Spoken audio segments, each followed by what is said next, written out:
ভোটে জিতে মনের ময়লা পরিষ্কারের আশ্বাস ব্যারিস্টার সুমনের।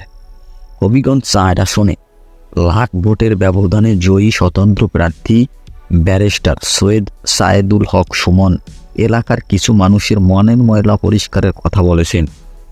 রোববার রাতে ফলাফল ঘোষণার পর থেকেই চুনারুহাটে সুমনের বাসার সামনে ভিড় করে হাজার হাজার জনতা।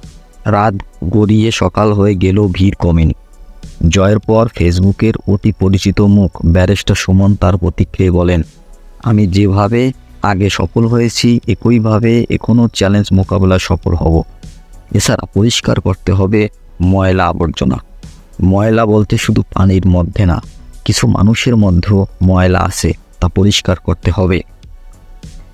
মাধবপুর ও চুনারুঘাট উপজেলা নিয়ে গঠিত হবিগঞ্জ ৪ আসনে স্বতন্ত্র প্রার্থী সুমন যুবলীগের রাজনীতির সঙ্গেও যুক্ত। নিজের এলাকায় বঙ্গবন্ধুর স্বপ্নের সোনার বাংলা হিসাবে গড়ার আশ্বাসও দিয়েছেন তিনি। বললেন, আর যে সে জন্য অন্য যে কোনো এমপির চেয়ে আমাকে অনেক বেশি কষ্ট করতে হবে। নিজের শরীরটা এবং সততাকে পুঁজি করে ইতিহাস গড়তে চাই।